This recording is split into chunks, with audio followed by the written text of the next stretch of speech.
Wisp Sports Radio, the voice of women in sport. Hello and welcome to Season 2, Episode 1 of the Sport in Focus show here on Wisp Sports.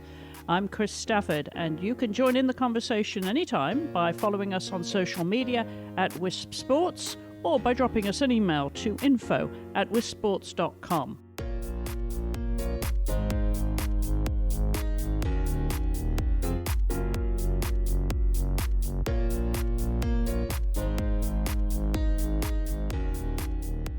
This is the show that dives a little bit deeper into a sport, so we get to know a lot more about it, and we find out how we can get involved with the organization that we're featuring here, Wrestle Like a Girl. Sally Roberts is a former U.S. Army combat veteran and a two-time world bronze medalist who started the organization in 2016. They wanted to give opportunities to girls to get involved in the sport, but their mission was to empower girls and women through the sport of wrestling to become leaders in life. So their long-term goals are way beyond fighting on the mat. They believe that girls can do absolutely anything, especially wrestle, and of course the sport is very accessible to girls of all ages.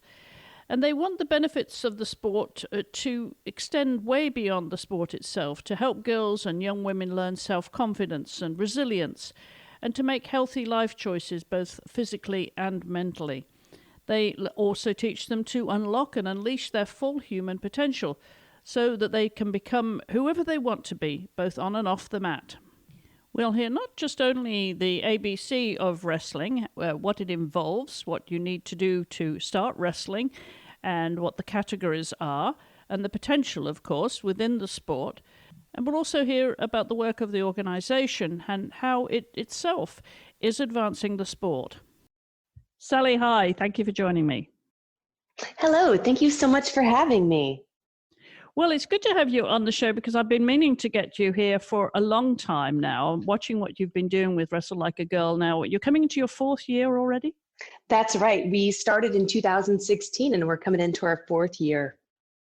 And focusing on girls this year is our motto for 2020. We do cover all women and all girls, of course, but we wanted to place particular emphasis on girls because I don't think in the media do enough of that generally. So we're going to play our part this year in increasing exposure for girls in sport generally. Tell us a little bit about the background to the organization, because the story is much longer than that, isn't it? Wrestling as a sport really turned your life around, as from what I've read. It really did. The sport of wrestling, because of the way that it's built, it doesn't matter what your weight class, your body size, your socioeconomic status, where you came from. It allows any person that wants to be on the wrestling mat to have that opportunity. My story began because I was getting into significant trouble and I was given an ultimatum by some law authorities to say either find an after-school activity or go to juvenile detention. I needed an outlet and wrestling provided me that. So I'm so thankful and I'm so grateful. So going 20 years into the future, when it came time for me to look at what my path ahead might be, I came up with the idea that we needed more advocacy for girls and women in the sport of wrestling. And the idea for Wrestle Like a Girl got hatched.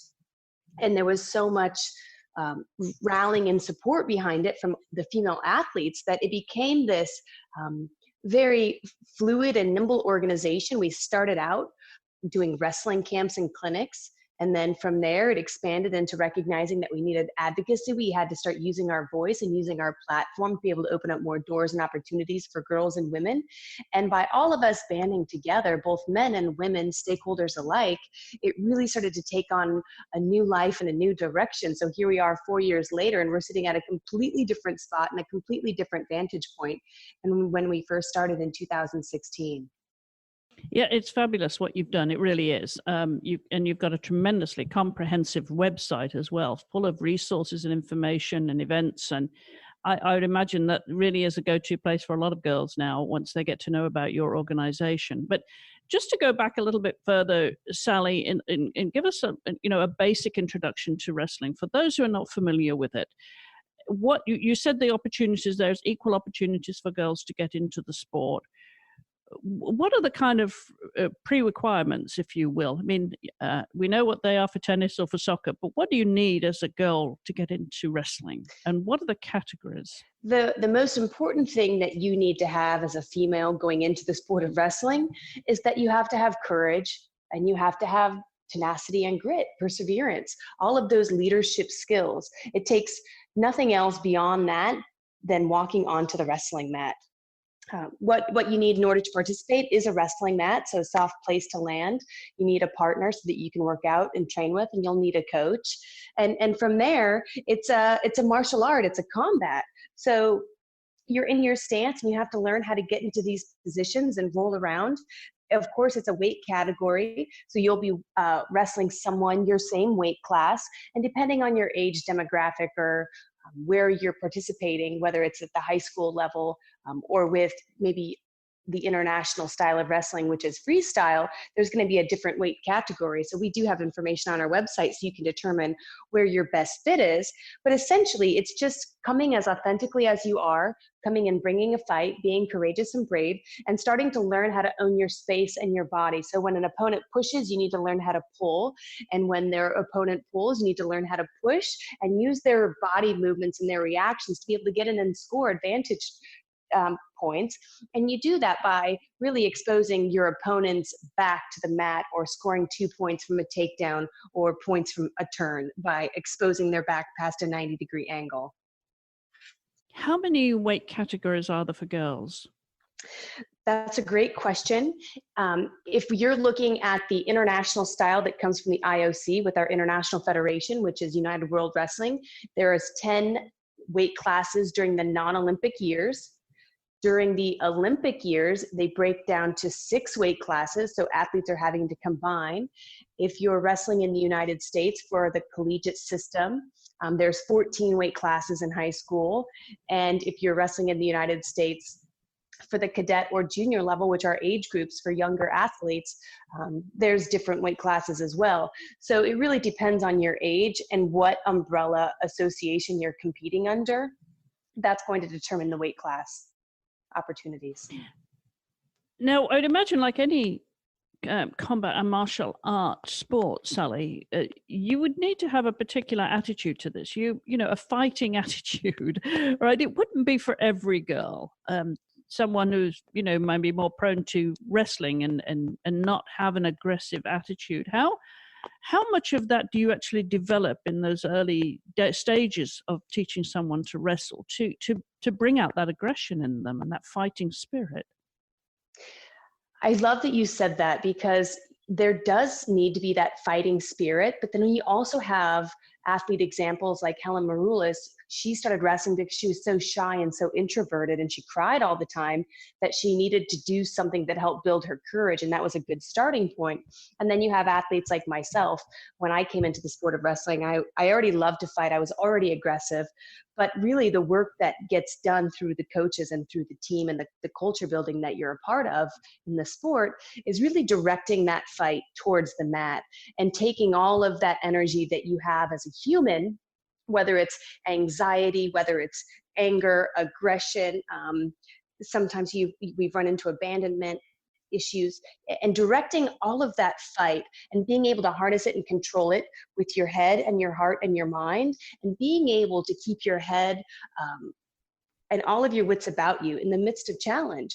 And as you go through your coach, it's a journey, and you're never really going to truly have achieved to the point where you say, I've made it, because the true skill in wrestling is knowing that you can be mean and you can be aggressive, and that's a slight phase of it, but truly it's about understanding the technique and keeping your head about you when all wits have been lost. Well, combat is clearly your middle name, I would say, respectfully, because you were a U.S. Army combat veteran, and as well as being a medalist, a multi-medalist. So you have a particular kind of spirit, I would say, for combat. But when you were getting into trouble as a child, and you had all kinds of options in sport these days, I mean, so many options, what was it particularly about wrestling that really floated your boat and thought you wanted to have a go at this because you were, obviously competitive, and you could really be successful at this if you stuck at it? That's a great question. When I had originally been given my ultimatum, I did in fact try out for the girls' sports. I tried out for softball, basketball, and volleyball, but they're all team sports and they were all cut sports. I didn't know how to play well with others, so I was getting cut. I was being told I was unathletic. So when I looked at the list of opportunities, wrestling, by the inherent nature of itself, we want as many people on the team as possible. It's a no-cut sport. So that meant as long as I went out for the team and I didn't quit, that would be my salvation from not going to juvenile detention or finding myself in more trouble. So when it came to wrestling, what I loved about it so much was that it didn't matter who you are or how you presented, what your body class, what your weight class was, or your body.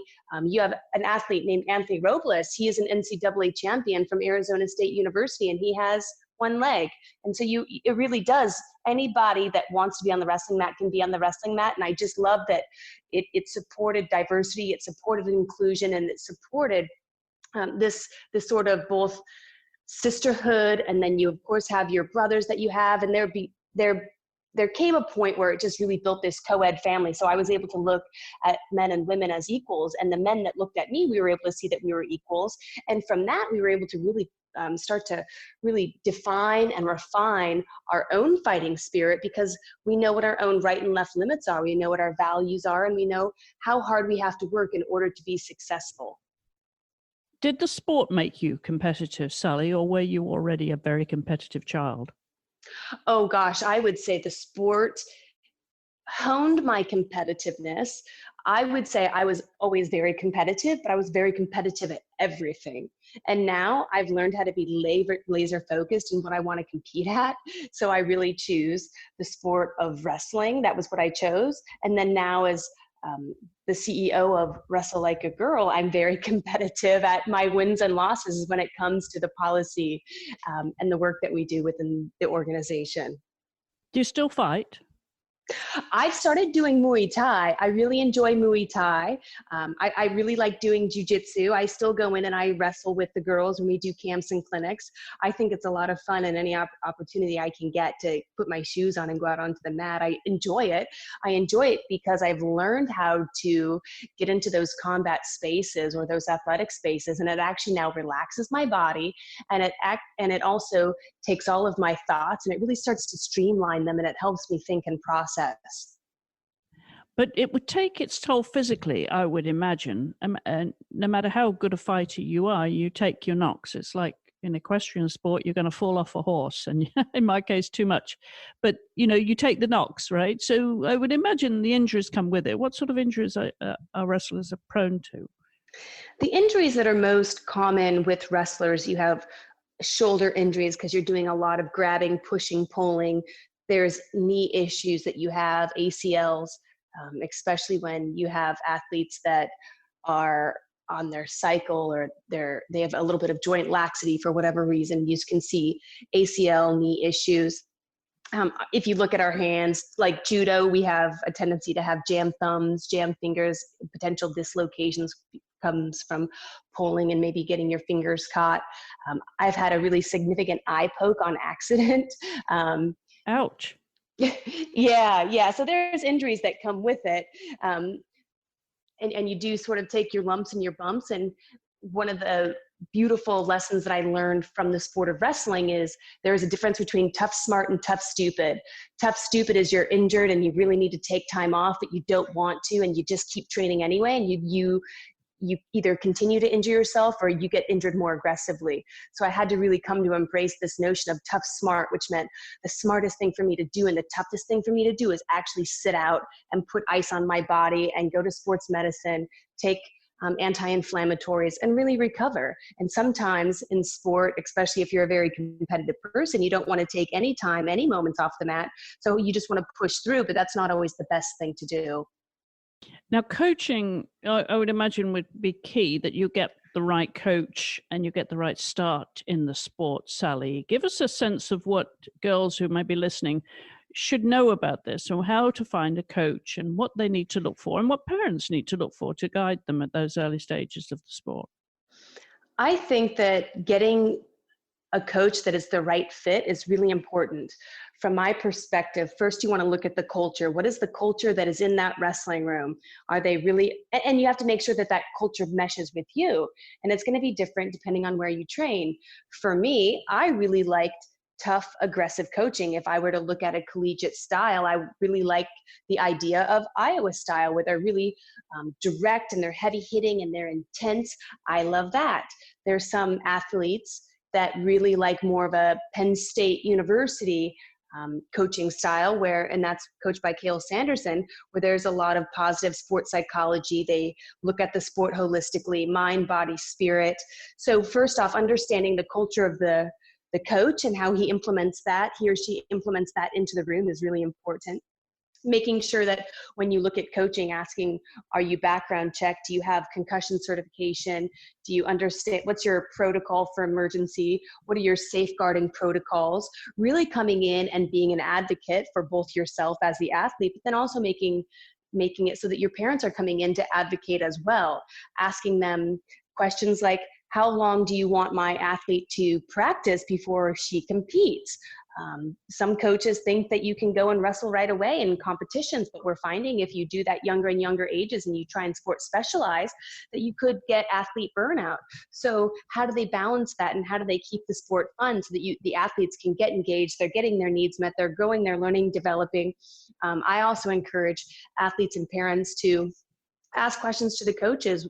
And that is, what is their coaching philosophy? Is it simply to win medals, or is it to develop these human beings that you want to have go on and be productive citizens and members of society? And when you really start to peel back the onion, you realize that being a coach is complex. So then going on and saying, can you give me a little bit more of your background? What's your education? Where did you get your certifications? How do you know, and where did you learn what you're doing? Tell us a little bit about the structure of a fight then. How often you should fight in competitively over say a month, and the length of time these fights typically take. When I was between the ages, my junior high, so up until I was 15, I was wrestling in junior high, we would have 2 or 3 competitions a week. But I also was practicing maybe 2 hours a day. In my mind at that time, I thought it was incredibly challenging practice. And at that time it absolutely was, but it wasn't near what I had grown into. When I was in high school, I had about the same competition schedule. When I got into college, I actually competed less because it was far more aggressive. It was far more intense. I would have more fatigue. So my competition schedule actually started to reduce. At the height of my elite athletic career, when I was wrestling for Team USA, I competed maybe once every 3 or 4 months because it was really so challenging on my body and I had to be prepared for it. And I really needed to embrace that notion of tough, smart. Towards the tail end of my career, I retired when I was 36. That meant that I was competing even less, maybe 3 tournaments a year. So depending on where the athletes are at in their sports cycle or their life cycle, it's completely feasible to think I can go out and wrestle a tournament every weekend or every 2 weekends. The caveat that I would add is that up until the age of 12, 13, maybe going into becoming a teenager, I personally don't encourage too many athletes to have strong competitions. I think it's more fun and it does more to build the athletic base if you can go in and have fun. And there's a term that we like to say called gamify, where you can play the game of wrestling, and that keeps the interest. You can learn the skills. And when you start to transition over into actually competing, it's a little bit more fluid, and it also reduces the anxiety because it's made you love the sport. And whether you win or lose, it's about the journey and it's about the process. When it comes to what are the length of the matches or the length of the bouts, it goes by age groups. So at my most competitive, it was 2 3-minute rounds, so 6 minutes. As you go to the younger age groups, it's a minute per round, and there'd be 2 rounds, sometimes 3 rounds, depending on your age group that you're competing in and where you're competing. So I would say that you would expect to have those younger athletes being able to wrestle for about 4 minutes. If they can do that and they can have fun while they're doing that, then you're going to be able to watch them grow, flourish, and shine. And what does it cost to join a club? Presumably you have to look for a club if you're not wrestling in school. It depends on where you live. You can go, if you're in New York, there's a phenomenal program called Beat the Streets New York, and there's free after-school programs if you're a girl or a boy that wants to wrestle. I would say the average cost of a club price, it would range anywhere from 20, so many of them are free, so you should always ask if that is an issue, because we recognize that there is a lot of athletes that want to wrestle that come from challenging backgrounds, and we don't want to exclude. So many of them do offer scholarships or reduced cost to participate. But for the most part, I would say it's anywhere from $25 a month to maybe $200 a month if you're going to a really elite club that has a travel team that really gets invested into its athletes at earlier and earlier ages. And it seems to be a very accessible sport. You've mentioned, through school, through college and beyond. And that applies for girls as well as boys, a very open and accessible sport. How competitive is that then? Is that a national structure or like school calendar of fighting like the NCAA would have? Does that start like at a young age for girls in school? We're working on it. When we started Wrestle Like a Girl in 2016, from 2002 to 2016, there was 6 states in the US that had a girls sanctioned high school championship. That meant girls got to wrestle another girl for a state title.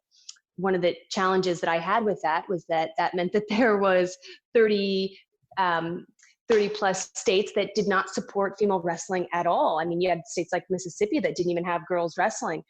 So we really started to peel back the onion. We've worked and we've helped to support 20 more states. So in total now we have 20 states as of this year that have a girls high school state championship. There's 30 more states that we're working with, policy, legislation, growing the sport with coaches, education, athlete participation, so that we can show the numbers.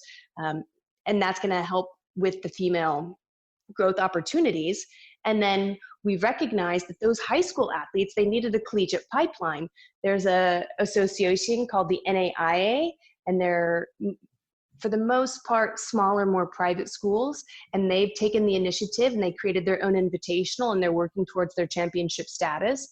When it came to the NCAA, their process to become an emerging sport status was put back on to the member institutions. They said the member institutions have to submit a bid. At that point in time, there was an association that was helping to support the women's wrestling at the collegiate level, and they needed some support in getting that done. So that was the work that my organization, Wrestle Like a Girl, did. We took the bid, we worked on it and very collaboratively. It got submitted, and as of August of last year, 2019, the Committee for Women's Athletics has recommended women's wrestling to become an NCAA emerging sport. We're all working so hard because we have to show that pipeline, and we're showing it being implemented by all the NCAA member schools, and they're being compliant. And August 1st of 2020 is the soonest that the NCAA could announce that women's wrestling has attained NCAA emerging sport status. And from there, August 1st, 2021 would be the soonest that we could have women's wrestling as an NCAA championship sport. This has a global effect to it because of the structure that was written. And that was that we wanted our women's collegiate free wrestling team to be freestyle. And if you were to look at what the men wrestle, their style is folk style, which is very traditional to America, the United States. And freestyle, it's the global style. It's wrestled at the Olympics. That means any girl, any woman across the globe that can get into a college in the United States can determine the funding and how that's going to work and pass their English proficiency exam, and then be recruited. You can actually come to the United States and wrestle in a college that has a women's wrestling program, the international style, so you could be wrestling for any of those institutions while still being able to go back home and represent your country for the Olympic Games if you made that team. That's fabulous. It really is growing then, expanding across the country and around the world. How long can you fight for? You mentioned that you retired as an elite athlete in your late 30s. But what is it typical as an amateur would you be able to fight to? I mean, can you go into your, 40s, 50s, 60s? As the level and the caliber of female athletics continue to increase, we're noticing that the age cap is dropping lower and lower. I suspect that if I was trying to keep up with the younger athletes now, I would just really have a hard time. So as I look at it, what started to be the age cap for was about 36 to 40. But now as the athletes are getting trained younger and younger and they start building their skill set from those earlier ages, it's really magical if they can get above the age of 30. And that's because they're really in tune with their body, they're supporting recovery, they're really aware and in tune with nutrition, and really living a very healthy lifestyle to embrace a lifetime and a lifestyle of physical activity. How many women coaches are there in the sport, Sally? Do you have a sense of that, or is that increasing? We are working on it so incredibly hard. We notice that that is going to be a challenge. We don't have enough female coaches. This is in all aspects of the sport, whether it's at the grassroots, the high school, the collegiate, or even the international style. I mean, we can look at Hungary, and Diletta is the female coach for the Hungarian women's team. And we have a couple of athletes, friends that I know that have gone and taken positions within their national federation. Lotta Anderson is now in Norway and works with Sweden and a couple other programs. And we don't have enough. So there is the life cycle of the athlete that is aspire. You want to aspire to be an athlete. Then you go to the inspire, where you are in that athlete phase and you're inspiring all of these generations and yourself as well. And then when you go to the finale, it's to retire. And that used to mean that the athletes would walk off into the sunset and we would never see them again. But the push and the pull has been saying, you have such a value and such a skill set. I don't need for you to retire. I need for you to stay in the sport and give back. And I would love for you to coach, and we need for you to coach, but we also need you in media, in front of the camera, behind the camera, of course, coaching, administration, you name it. Like, we need to have women in every aspect of these roles in order to truly grow the sport and the opportunities. And we really need to get those women that understand the language of money and finance to get in positions on committees, so that when they're having conversations within federations about where should the money go, they're able to say, we want to help support female sporting opportunities, whether that's for wrestling or any sport. So we need women to take those leadership positions. Well, you've made great strides with your organization in the 3 years, coming to four now that you've been in existence, Sally, and lots of initiatives there, lots of resources. Talk a little bit about what's next on your agenda. What are your priorities for 2020, and then the long-term goals? Our priority for 2020 is to work with 5 more states to get them to have a girls' high school state championship. We are really pushing hard with the advocacy, the awareness at the NCAA level to attain and get the votes that we need to support the Committee for Women's Athletics to grant NCAA emerging sport status to women's wrestling. We have the Olympics coming up, Tokyo 2020. Women's wrestling is the featured sport of the games. The Japanese are the 20-year reigning world and Olympic team champions. So it's a huge sport for them. That's going to be the focus of the games. And so really making sure that there's a lot of positive messaging, positive media promotion, a lot of education and information awareness. And we have our capstone event every year that celebrates all things women's wrestling. And that is our annual gala. It happens during the fall. And this year it's going to be after the Olympics, where we get to celebrate all of those, all of the wins that we've had as both an organization, but as a sport a whole across the globe. And that happens here in Washington, D.C. And we would love everyone to come if your schedule allows. Well, that's fabulous, and lots of work to do. And you've got a great team behind you there too, don't you? A committee and of advisors, and a lot of initiatives happening. So is it a full-time job for you now, running the organization? I think full-time definitely underestimates the amount of time I spend, but yes, I do. I run Wrestle Like a Girl full-time, more than 12 hours a day, but it's interesting. I used to think, oh, as an athlete, what am I going to do with all of these extra hours in my day once I'm not wrestling? And I've just learned how to backfill with all of this advocacy, and I love doing it.